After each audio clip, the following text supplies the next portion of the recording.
حضرت علی رضی اللہ تعالیٰ عنہ کے پاس 10 آدمیوں کی ایک جماعت آئی اور انہوں نے حضرت علی رضی اللہ تعالیٰ عنہ سے سوال کیا کہ علم اور دولت میں برتری کس کو حاصل ہے؟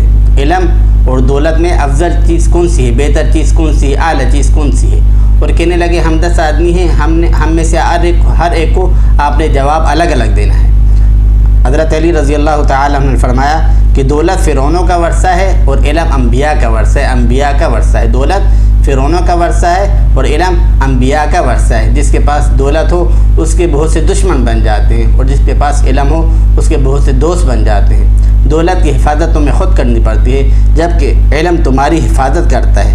دولت کی حفاظت تمہیں خود کرنی پڑتی ہے جبکہ علم تمہاری حفاظت کرتا ہے۔ دولت بانٹنے سے کم ہو جاتی ہے، دولت بانٹنے سے کم ہو جاتی ہے اور علم بانٹنے سے بڑھ جاتا ہے۔ دولت مند ہمیشہ کنجوسی کی طرف مائل رہتا ہے، دولت مند ہمیشہ کنجوسی کی طرف مائل رہتا ہے جبکہ علم فیاضی اور سخاوت کی طرف مائل کرتی ہے۔ دولت چرائی جا سکتی ہے، علم چرایا نہیں جا سکتا۔ دولت ایک محدود چیز ہے، اس کا حساب رکھا جا سکتا ہے اور علم لامحدود ہے، اس کا حساب نہیں رکھا جا سکتا۔ دولت وقت کے ساتھ ساتھ گھٹتی رہتی ہے اور علم بڑھتا رہتا ہے۔ دولت سے اکثر دل و دماغ پر ہمیشہ سیاہی چھائی رہتی ہے جبکہ علم کی وجہ سے دل و دماغ ہمیشہ روشن رہتے ہیں۔ دولت نے فرعون، قارون اور حامان جیسے لوگ پیدا کیے جبکہ علم نے انسان کو سچے معبود سے متعارف کر